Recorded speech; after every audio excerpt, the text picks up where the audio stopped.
रहीम अस्सलाम वालेकुम दोस्तों, वेलकम टू कोनिट। आज की वीडियो हम डिस्कस करके MGT 211 का थीम फोर्थ वीडियो के अंदर क्लास में देखिएगा ताकि कोई भी इंपॉर्टेंट कॉन्सेप्ट जो है वो आपका मिस ना हो। बाकी वीडियो अच्छी लगी तो उसको लाइक लाजमी कीजिएगा, चैनल को सब्सक्राइब कीजिएगा और बेल आइकन को प्रेस कीजिएगा ताकि हमारे चैनल से आने वाली मजीद अपडेट्स आपको टाइमली मिलती रहे। अगर अभी तक आपने हमारे चैनल विजिट नहीं किया तो काइंडली चैनल को विजिट कर लें, काफी ज्यादा हेल्पफुल डाटा पड़ा है जो आपके लिए बहुत ज्यादा हेल्पफुल होगा। तो आज की वीडियो स्टार्ट करते हैं। बिजनेस के अंदर कुछ इंपॉर्टेंट डिपार्टमेंट्स होती हैं, ये एरियाज होती हैं जो मिलकर बिजनेस का गोल अचीव करती हैं। ये मेन एरियाज होते हैं। ये डिपार्टमेंट इंश्योर करती है कि गुड्स या सर्विसेज एफिशिएंटली प्रोड्यूस हो रही हैं, उनकी क्वालिटी मेंटेन हो रही है और सप्लाई चेन स्मूथ चल रही है या नहीं चल रही। एग्जांपल, अगर बेकरी है तो उसकी प्रोडक्शन टीम क्या करेगी, केक और ब्रेड टाइम पर और जो बेस्ट क्वालिटी है उसके साथ बनाएगी ना।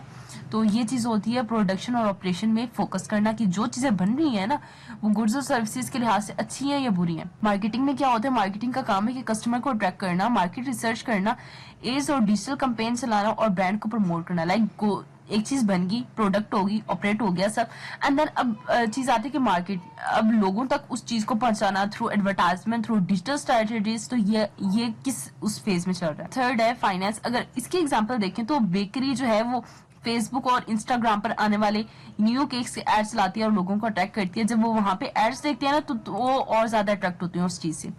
फाइनेंस में क्या होता है, फाइनेंस पैसे के हिसाब के अकॉर्डिंग किया जाता है कि finance department budget, financial reports, funding और टैक्स वगैरह मैनेज करती है। ये इंश्योर करता है कि बिजनेस फाइनेंशियली स्ट्रांग हो। फॉर एग्जाम्पल, बेकरी का फाइनेंस टीम जो है वो डिसाइड करता है कि कितना पैसे इंग्रेडिएंट पर खर्च होगा और प्रॉफिट कितना होगा। तो ये सारा कितना किसका जिम्मा होता है, ये हमारे फाइनेंस मैनेजर का जिम्मा होता है। आगे बात कर लेते हैं हम HRM के। HRM क्या कहते हैं, HRM को कहते हैं ह्यूमन रिसोर्स मैनेजमेंट। ठीक है, ये आपका इंपॉर्टेंट MCQs है, मैं आपको साथ साथ हाईलाइट भी करवा देती हूँ। अच्छा, इसका क्या मतलब होता है, इसका मतलब ये होता है कि हर टीम एम्प्लॉय को रिक्रूट, ट्रेन और मैनेज करती है। ये पेरोल और एम्प्लॉय रिलेशनशिप भी हैंडल करती है। For example, bakery HR hire करता है और न्यू बेकर्स और जो कैशियर है उन्हें ट्रेन करती है। सेल्स में क्या होता है, सेल्स डिपार्टमेंट का काम लीड्स को रेवेन्यू में क्रिएट करना and then customer relationship develop करना। फॉर एग्जाम्पल, जो हमारा बेकरी है उसका सेल्स टीम लोकल कैफेज और शॉप में केक सप्लाई के लिए डील्स करते हैं। नेक्स्ट हमारी इंफॉर्मेशन टेक्नोलॉजी, जिसे हम IT भी कहते हैं। तो IT डिपार्टमेंट सिस्टम, सॉफ्टवेयर और जो डाटा सिक्योरिटी मेंटेन करता है। फॉर एग्जांपल, जो हमारा बेकरी और IT का जो टीम है वो POS सिस्टम और ऑनलाइन ऑर्डर को, सॉफ्टवेयर को मैनेज करता है। ठीक है, तो ये बिजनेस के इंफ्रास्ट्रक्चर को साइबर सिक्योरिटी, डाटा मैनेजमेंट और सॉफ्टवेयर मेंटेनेंस के साथ हैंडल करती है। डाटा रिसर्च सिस्टम क्या होता है हमारे पास, रिसर्च एंड डेवलपमेंट सिस्टम हमारे पास क्या होता है, जिसको हम R&D भी कहते हैं। तो नए प्रोडक्ट्स और इम्प्रूव प्रोडक्ट्स लाता है। ये कैसे, तो R&D डिपार्टमेंट नए प्रोडक्ट्स डेवलप और एग्जिस्टेंस जो प्रोडक्ट होती हैं उसको क्या करता है, इम्प्रूव करता है, ताकि जो पहली वाली प्रोडक्ट है उसको इम्प्रूव किया जाए और जो न्यू प्रोडक्ट्स है उसमें इन्हांसमेंट की जाए। बेकरी जो है वो new chocolates, cake flavour develop करती है और एग्जिस्टेंस ब्रेड रेसिपी को बेटर बनाती है ताकि उसकी जो है कमाई और ज्यादा अच्छे से हो। कस्टमर सर्विसेज क्या होती है, कस्टमर सर्विसेज इंश्योर करता है कि क्लाइंट खुश रहे, क्यूरीज उनकी सॉल्व हो और फीडबैक जो है उनके मैनेजेस हो। तो ये काम होता है कस्टमर सर्विसेज का। फॉर एग्जांपल, जो बेकरी का सिस्टम है, जैसे केक की डिलीवरी लेट होने पर अपोलोजाइज और कंपेंसेशन जो है वो ऑफर करते हैं। तो ये चीज होती है एक कस्टमर के साथ रिलेशनशिप अच्छा बिल्ड करने की निशानी। हर बिजनेस में कुछ इंपॉर्टेंट डिपार्टमेंट्स होते हैं जो एक साथ काम करते हैं ताकि बिजनेस के जो गोल है वो अचीव हो सके। ये डिपार्टमेंट एक दूसरे पर डिपेंड करते हैं। तो देख लेते हैं कैसे। तो सबसे पहले हमारे पास होते हैं ऑपरेशनल और प्रोडक्शन डिपार्टमेंट। ये डिपार्टमेंट गुड्स या सर्विसेज को एफिशिएंट बनाता है और डिलीवर करता है, क्वालिटी चेक करता है और सप्लाई चेन मैनेज करता है। फॉर एग्जाम्पल, एक बेकरी में ये डिपार्टमेंट में इंश्योर करता है कि ब्रेड और केक्स कितना टाइम पे और कितनी अच्छी क्वालिटी में रेडी होती है। मार्केटिंग में क्या होता है, मार्केटिंग कस्टमर की नीड समझाता है, प्रोडक्ट को प्रमोट करता है और जो ब्रांड्स हैं उनमें पॉपुलर बनाता है। फॉर एग्जांपल बेकरी अपनी केक की एड सोशल मीडिया पर चलाती है और डिस्काउंट ऑफर करती है ताकि जो लोग हैं वो ज्यादा अट्रैक्ट हो। फाइनेंस मैनेज क्या करता है, ये बिजनेस के जो पैसों का हिसाब रखता है, उसकी बजटिंग, उसके अकाउंट, उसकी फाइनेंशियल रिपोर्ट और जितनी भी रेगुलर कंप्लायंसेस होती है उसके बारे में इंश्योरेंस प्रोवाइड करता है। फॉर एग्जाम्पल, बेकरी का जो फाइनेंस टीम है वो इंश्योर करता है कि इंग्रेडिएंट के पैसे टाइम पे हो, अकाउंट सही हो, कोई बीच में रद्द-बदल ना हो, कोई हेरा फेरी ना हो। ह्यूमन रिसोर्स मैनेजमेंट क्या करता है, ये एम्प्लॉय हायर करता है, ट्रेन करता है और उनकी परफॉर्मेंस इवेल्युएट करता है। फॉर एग्जाम्पल, बेकरी में एचआर टीम नए स्टाफ हायर करता है और उनको केक बनाने की ट्रेनिंग देता है। ये लीड्स को एक्चुअल कस्टमर में कन्वर्ट करता है और कस्टमर रिलेशनशिप मेंटेन करता है। फॉर एग्जांपल बेकरी का सेल्स टीम नए क्लाइंट को केक सेल करता है और रेगुलर कस्टमर के साथ रिलेशनशिप मेंटेन करता है। आईटी इंफॉर्मेशन टेक्नोलॉजी क्या करता है, बिजनेस सिस्टम मेंटेन करता है और जो डाटा है उसको सिक्योर करता है। फॉर एग्जाम्पल बेकरी का जो आईटी टीम है ऑनलाइन ऑर्डर और पेमेंट ये सिक्योर करता है। 7th है हमारे पास रिसर्च एंड डेवलपमेंट, नए प्रोडक्ट्स क्रिएट करते हैं और पुराने इंप्रूव करता है। बेकरी नए केक्स जो है फ्लेवर डेवलप करता है या पैकेजिंग इंप्रूव करता है। कस्टमर सर्विसेज में क्या होता है, कस्टमर की सेटिस्फेक्शन इंश्योर करता है, इंक्वायरीज और कंप्लेंट वगैरह को सॉल्व करता है। कस्टमर सर्विसेज क्या करती हैं, इसकी एग्जांपल अगर देख लें, रिसर्च डेवलपमेंट में क्या होते हैं, नए प्रोडक्ट्स क्रिएट करता है और पुरानी को इंप्रूव करता है। फॉर एग्जांपल बेकरी नए केक्स के फ्लेवर जो है वो डेवलप करती है और पैकेजिंग इंप्रूव करती है और जो पुराने वाले हैं ना उसको और ज्यादा अच्छे से इनहांस करती है, लाइक उसमें चेंजिंग करती है ताकि वो ज्यादा अच्छे से डील हो। नेक्स्ट है कस्टमर सर्विसेज। कस्टमर सर्विसेज में आता है कि कस्टमर की सेटिस्फेक्शन इंश्योर करता है, इंक्वायरीज और कंप्लेंट सॉल्व करता है। फॉर एग्जांपल बेकरी का customer service team delivery issue और कंप्लेंट हैंडल करता है ताकि कस्टमर खुश रहे। आगे बात करते हैं मैनेजमेंट की रोल के। तो मैनेजमेंट का काम होता है बिजनेस को सक्सेसफुल बनाना।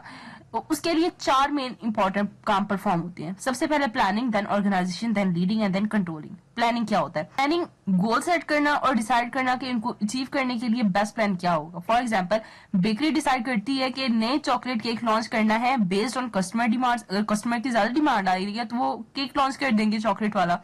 ऑर्गेनाइजेशन में क्या होता है, रिसोर्सेज और लोगों को स्ट्रक्चर करना ताकि प्लान जो है वह एफिशिएंटली इंप्लीमेंट हो। फॉर एग्जांपल बेकरी में अगर अलग अलग डिपार्टमेंट क्रिएट कर रहे हो तो जिसमें हमारा फाइनेंस डिपार्टमेंट आएगा, मार्केटिंग डिपार्टमेंट आएगा, उसकी प्रोडक्शन। लीडिंग में क्या होता है, एम्प्लॉयज को इंस्पायर और गाइड करना ताकि वो जो गोल्स हैं वो अचीव करें। फॉर एग्जांपल मैनेजर अपने बेकर्स और स्टाफ को इनकरेज करता है कि डेडलाइंस मीट करें और जो क्वालिटी है वो मेंटेन करें। कंट्रोलिंग में क्या होता है कि परफॉर्मेंस चेक करती हैं, अगर टारगेट मिस हो रहे हैं तो स्ट्रेटजीज एडजस्ट करें। फॉर एग्जांपल अगर बेकरी के सेल्स टारगेट कंप्लीट नहीं हुए तो मार्केटिंग और सेल्स के प्लान को इम्प्रूव करना। मीन्स पर आइडेंटिफाई करता है 10 स्पेसिफिक रोल्स जो कि मैनेजर परफॉर्म करता है, कैरेक्टराइज करता है इंटरपर्सनल। अच्छा, ये आपके एमसीक्यूज के लिहाज से इंपॉर्टेंट कि इंटरपर्सनल में क्या आते हैं, इंफॉर्मेशनल में क्या आते हैं और डिसीजनल में क्या आते हैं। तो ये तीनों आपके फिंगर टिप्स पे होने चाहिए, एमसीक्यूज में आपके आ सकते हैं, तो ये आपको पता होना चाहिए। अब बात करते हैं मैनेजरियल रोल्स क्या होते हैं। तो हेनरी विट्सबर्ग ने मैनेजर्स को 10 रोल्स को आइडेंटिफाई किया जो 3 कैटेगरीज में डिवाइड है। सबसे पहले interpersonal, then informational and then decisional. तो इसको अब डिटेल से पढ़ते हैं। इंटरपर्सनल क्या होते हैं, फिगर हेड यानी सिंबॉलिक लीडर, कंपनी का जो रिप्रेजेंट करते हैं वो।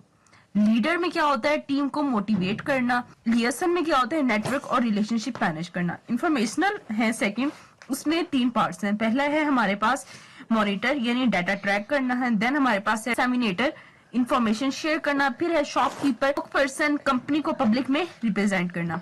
फिर आता है हमारे पास डिसीजनल यानी डिसीजनल रोल डिसीजन मेकिंग करता है। इंटरप्रेन्योर यानी नए आइडियाज और इनोवेशन लाना। डिस्टर्बेंस हैंडलर कॉन्फ्लिक्ट जो है एक वो सॉल्व करता है। रिसोर्सेज एलोकेटर रिसोर्सेज डिस्ट्रीब्यूट करता है। और नेग्लिगेटर में क्या होता है, डील्स और कॉन्ट्रैक्ट्स को नेग्लिगेट करता है। तो सीईओ एक मीटिंग में स्पोक पर्सन बनाता है और एक बिजनेस डील में नेगोशिएटर होता है। आई होप सो आपको ये कंफर्म हो गया होगा और ये आपके एमसीक्यूज के लिहाज से इंपॉर्टेंट है कि सीईओ स्पोकमैन कब बनाता है और नेग्लिगेटर कहाँ पे होता है, तो ये आपको याद होना चाहिए। मैनेजरियल स्किल्स देख लेते हैं आगे। रोबोट कर्ज ने 3 इंपॉर्टेंट स्किल्स भी आइडेंटिफाई की हैं। तो सबसे पहली है हमारे पास टेक्निकल स्किल। टेक्निकल स्किल में जॉब स्पेसिफिक एक्सपर्टीज हम बताते हैं। फॉर एग्जांपल प्रोडक्शन मैनेजर को मशीन ऑपरेट करना आना चाहिए। इसी तरह ह्यूमन स्किल्स में क्या क्या होती हैं, कम्युनिकेशन, टीम वर्क और कॉन्फ्लिक्ट रिजोल्यूशन यानी बात करना आना चाहिए, टीम वर्क के साथ काम करना आना चाहिए। अगर किसी के साथ कोई प्रॉब्लम हो जाए तो कॉन्फ्लिक्ट को रिजोल्व करना भी आना चाहिए। फॉर एग्जांपल अगर मैनेजर अपनी टीम के साथ एफिशिएंटली कम्युनिकेट करे और प्रॉब्लम सॉल्व करे तो वो एक ह्यूमन स्किल है उसके पास। कॉन्सेप्चुअल स्किल्स में क्या होते हैं, थिंकिंग और बिग पिक्चर का एनालिसिस। फॉर एग्जांपल जो सीईओ है हमारे पास वो क्या करता है, उसको पता होता है कि कंपनी का जो लॉन्ग टर्म प्लान है वो क्या है और अलग डिपार्टमेंट किस तरह काम कर रहे हैं। तो प्रॉब्लम सॉल्विंग जब हमारे पास होती है, डिसीजन मेकिंग और टाइम मैनेजमेंट, तो ये कम्प्लेक्स बिजनेस के इन्वायरमेंट मैनेज करना बहुत ज्यादा जरूरी होती है।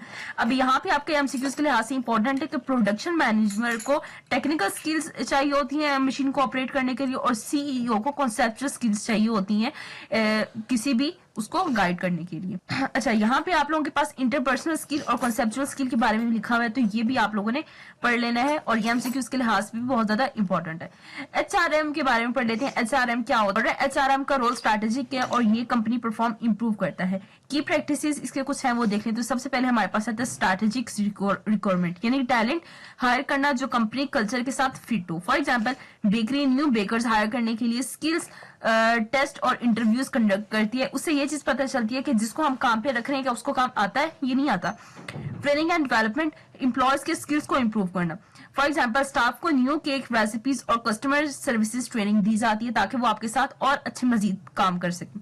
परफॉर्मेंस मैनेजमेंट क्या होती है? केपीएस से सेट करना और रेगुलर फीडबैक देना। 60 डिग्री फीडबैक सेशंस होती हैं हमारे पास, ठीक है। तो ये आपके एमसीक्यूज के लिहाज से इंपॉर्टेंट है कि कितने सेशंस होते हैं, तो आपने ये याद रखना है। अब ये क्या होता है परफॉर्मेंस में, क्या होता है? तो बेकरी के बेकर्स के लिए मंथली टारगेट और फीडबैक सेशन होता है, तो वो परफॉर्मेंस मैनेजमेंट में होते हैं और वो जब उनको फीडबैक्स और उनको गिफ्ट्स वगैरह दिए जाती हैं तो वो और अच्छे से काम करते हैं। कंपेंसेशन एंड रिवॉर्ड्स क्या होती हैं? बोनसेस और रिकॉग्नाइजेशन प्रोग्राम्स क्रिएट किए जाते हैं, यानी बेस्ट बेकर्स को मंथली बोनस और सर्टिफिकेट दिया जाता है जिससे वो खुश होते हैं और ज्यादा अच्छे से काम करते हैं, ठीक है। तो यहाँ पे employees through worship and e learning and hiring for skills and culture. अब वर्क लाइफ बैलेंस और इंक्लूजन प्रमोट करता है इसमें। फॉर एग्जांपल, बेकरी टीम जो है वो इवेंट, सर्वेज और जो वेलनेस क्रिएटिव है वो ऑर्गेनाइज करती है। तो आजकल के हाई परफॉर्मेंस जो कंपनीज है एचआर को सिर्फ एडमिनिस्ट्रेटिव फंक्शन नहीं समझते बल्कि स्ट्रैटेजीज पार्टनर के तौर पर भी ट्रीट करती है। मतलब एचआर जो है वो सिर्फ एम्प्लॉयज का रिकॉर्ड मेंटेन नहीं करता बल्कि कंपनी के परफॉर्मेंस और उसकी ग्रोथ में भी डायरेक्ट हेल्प करती है। अब यहाँ पे कुछ चीजें हैं कि एक सिस्टम में कैसे होती हैं, दोबारा से देख लेते हैं। तो स्ट्रैटेजिस्ट रिक्वायरमेंट में क्या होता है? एचआर टैलेंटेड लोग हायर करते हैं जो कंपनीज के कल्चर और लॉन्ग लास्टिंग टर्म के जो गोल्स हैं उसके साथ फिट हो। फॉर एग्जांपल, अगर एक IT company software developer hire कर रही है तो इंश्योर करता है कि कैंडिडेट टेक्निकल स्किल्स और टीम के साथ मैच करे। अगर वो मैच नहीं करेगा तो फिर उस इंसान को रखने का फायदा ही नहीं है ना, जब उसकी स्ट्रैटेजीज ही नहीं मिल रही होंगी उसके साथ। कंप्रीहेंसिव ट्रेनिंग प्रोग्राम्स क्या होती हैं? एम्प्लॉयज की स्किल्स और अडेप्टेबिलिटी इंप्रूव करने के लिए ट्रेनिंग प्रोग्राम चलाए जाते हैं। फॉर एग्जाम्पल, बेकरी में एचआर स्टाफ को नए बेकिंग टेक्निक सिखाए जाते हैं, तो ये होता है हमारे पास ट्रेनिंग प्रोग्राम्स। परफॉर्मेंस मैनेजमेंट क्या होते हैं? तो क्लियर एक्सपेक्टेशंस सेट की जाती हैं और रेगुलर फीडबैक दिया जाता है। फॉर एग्जांपल, उनको पता होता है कि उनको हर महीने कितना अचीव करना है और फीडबैक मिलता है कि काम कैसा हो रहा है उनका। नेक्स्ट है कॉम्पिटिटिव कंपेंसेशन। तो इसमें क्या होता है? बोनसेस, रिवॉर्ड्स वगैरह मिलते हैं और ग्रोथ अपॉर्चुनिटीज से एम्प्लॉयज मोटिवेट होती हैं और रिटेन होते रहते हैं और जिससे वो काम बहुत अच्छे से करते हैं। फॉर एग्जांपल, अगर बेकरी के स्टाफ बेस्ट केक बनाता है तो एचआर उसको बोनस देता है, ये रिकॉग्नाइजेशन देता है, ये सर्टिफिकेट्स देती हैं। फिर आता है हमारे पास एम्प्लॉय के एंगेजमेंट। इसमें क्या होता है कि पॉजिटिव इन्वायरमेंट क्रिएट करता है, ओपन कम्युनिकेशन होते हैं और वर्क लाइफ बैलेंस इंश्योर करता है। लाइक एक दूसरे के साथ बहुत अच्छे से बात की जाती है। स्टाफ सर्वे और वेलनेस प्रोग्राम चलाना ताकि एम्प्लॉयज खुश हों और प्रोडक्टिव रहें। लाइक उनके साथ एक फ्रेंडली माहौल क्रिएट करना। एचआर एनालिटिक्स क्या होते हैं कि डाटा का यूज करके वर्कफोर्स प्लानिंग और डेवलपमेंट के लिए डिसीजंस लिए जाते हैं। इन सब प्रैक्टिस के लिए एक हाई परफॉर्मेंस कल्चर बनाया जाता है जहां एम्प्लॉय मोटिवेटेड होती हैं और जो कंपनी है वो उसको ग्रो करती है। नेक्स्ट है हमारे पास मोटिवेशनल थ्योरीज, एम्प्लॉयज को काम करने का जज्बा क्या होता है। तो अर्ली थ्योरीज क्या थी, पहले उनको देख लेते हैं, लेकिन उससे पहले एम्प्लॉय की परफॉर्मेंस और प्रोडक्टिविटी समझने के लिए मोटिवेशनल थ्योरीज डेवलप हुई हैं। ये थ्योरीज बताती हैं कि लोग किस चीज से मोटिवेट होते हैं। तो वन बाय वन इन सबको डिस्कस कर लेते हैं। तो पहले है हमारे पास मैस्लो की हायरार्की ऑफ नीड्स की थ्योरी। ये सबसे पुरानी थ्योरी है।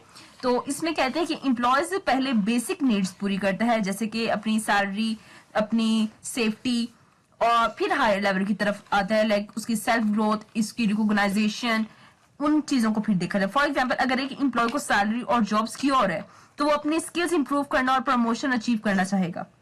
सेकंड है हमारे पास हैसबर्ग की 2 फैक्टर थ्योरी। ये कहती है कि हाइजीनिक फैक्टर इसमें क्या है कि पहले हमारे पास जॉब हो, सैलरी हो, सिक्योरिटी हो, ये डिससेटिस्फेक्शन से प्रिवेंट करती है। अब मोटिवेटर्स क्या करते हैं इसमें कि रिकॉग्नाइज करते हैं अचीवमेंट को, ये परफॉर्मेंस और जो प्रोडक्टिविटी है ये बढ़ाती है। फॉर एग्जाम्पल, अगर आपको टाइम पर सैलरी मिलती है और काम सिक्योर है तो आप खुश रहेंगे, जो हाइजेनिक फैक्टर है आपका। और अगर बॉस आपके काम को अप्रिशिएट करेगा, अवार्ड देगा, तो आप ज्यादा मेहनत करोगे। ये क्या होगा, ये आपका मोटिवेटर होगा। एमसी ग्रोसरी थ्योरी XY में क्या होता है कि थ्योरी जो एक्स जो होती है, इसको हम क्या कहते हैं कि एम्प्लॉय का काम पसंद नहीं करते, स्ट्रिक्ट सुपरवाइजेशन चाहिए होती है। और जो हमारे पास वाई थ्योरी होती है, ये क्या कहती है, एम्प्लॉयज नेचुरली मोटिवेटेड और क्रिएटिव होती हैं। फॉर एग्जांपल, फैक्ट्री में कुछ वर्कर्स को कॉन्स्टेंटली सुपरवाइज करना पड़ता है, जो कि एक्स थ्योरी में आते हैं। और जबकि आईटी कंपनी में एम्प्लॉयज खुद इनोवेशन सॉल्यूशंस निकाल लेते हैं, जो कि वाई थ्योरी होती है। नेक्स्ट है हमारे पास एमसी स्लैंट नीड्स थ्योरी। लोग 3 चीजों से मोटिवेट होती हैं। एक होती है हमारे पास achievement, affiliation and then power. Example, एक सेल्स एग्जीक्यूटिव अपनी सेल्स टारगेट अचीव करने में, अचीवमेंट में मोटिवेट है। दूसरे अपने कॉलीग्स के साथ टीम वर्क में एंजॉय करते हैं, जो एफिलिएशन है। और कोई मैनेजर टीम के साथ डिसीजन कंट्रोल करना चाहता है तो वो पावर में आता है। टेले साइंटिफिक मैनेजमेंट क्या होती है, फोकस करती है एफिशिएंसी पर और मॉनिटरी इंसेंटिव के ऊपर। एम्प्लॉय का इमोशन नीड्स इग्नोर होता है इसमें, ठीक है। फॉर एग्जाम्पल, फैक्ट्री में वर्कर्स को ज्यादा प्रोडक्शन के लिए फाइनेंशियल बोनस दिया जाता है, ठीक है। हार्थ्रोन स्टडीज क्या होती हैं, ये स्टडीज बताती हैं कि जो हमारे पास सोशल फैक्टर्स हैं और जो अटेंशन है हमारी प्रोडक्टिविटी पे फिजिकल कंडीशन से ज्यादा इफेक्ट करती हैं। फॉर एग्जांपल, अगर एम्प्लॉयज को बॉस रेगुलर नोटिस करे और उनको रिस्पेक्ट दे तो वो ज्यादा मेहनत करेंगे, ठीक है। तो ये है हमारे पास हॉथरॉन स्टडीज। आजकल के जमाने में मोटिवेशन सिर्फ सैलरी या बोनस के मैथड तक नहीं होती। मॉडर्न जो कंपनीज हैं पर्पस, फ्लेक्सिबिलिटी और मेंटल वेलबींग पर फोकस करती है। फॉर एग्जांपल, जो रिमोट वर्क है उसको ऑप्शन देना या फ्लेक्सिबल वर्किंग आवर्स देना एम्प्लॉयज को खुश रखता है। कुछ एग्जाम्पल्स देख लेते हैं यहाँ पे। सबसे पहले है हमारे पास गैमिफिकेशन, यानी काम में गेम्स और चैलेंजेस इंक्लूड करना ताकि एम्प्लॉयज जो है वो इंगेज्ड रहें। पर्सनलाइज्ड रिवॉर्ड्स, यानी हर एम्प्लॉय के नीड्स के हिसाब से रिवॉर्ड देना। कैरियर डेवलपमेंट, यानी एम्प्लॉयज के स्किल्स और ग्रोथ अपॉर्चुनिटी को सपोर्ट करना। अब तो आप पास्ट मोटिवेशन थ्योरीज के बारे में भी समझती हैं। जो हमारे पास मैस्लो की हायरार्की ऑफ नीड्स की थ्योरी है, ये कहती है कि पहले बेसिक नीड्स कंप्लीट होनी चाहिए, जैसे सैलरी और सेफ्टी, फिर हायर गोल को पूरा कर सकती हैं, जैसे कि सेल्फ ग्रोथ। सेकंड है हेजबर्ग 2 फैक्टर थ्योरी। वो कहती है सैलरी और जॉब सिक्योरिटी डिस्ट्रैक्शन को रोकता है और रिकॉग्नाइजेशन और अचीवमेंट परफॉर्म को इम्प्रूव करता है। McGregor theory X and Y क्या कहती है थ्योरी एक्स कहती है एम्प्लॉय काम पसंद नहीं करते, उनको कंट्रोल चाहिए। और थ्योरी जो वाई है वो कहती है कि एम्प्लॉय सेल्फ मोटिवेटिव और क्रिएटिव होती हैं। नेक्स्ट है MC gland needs theory. People achievement, affiliation या पावर के लिए मोटिवेटेड होती हैं।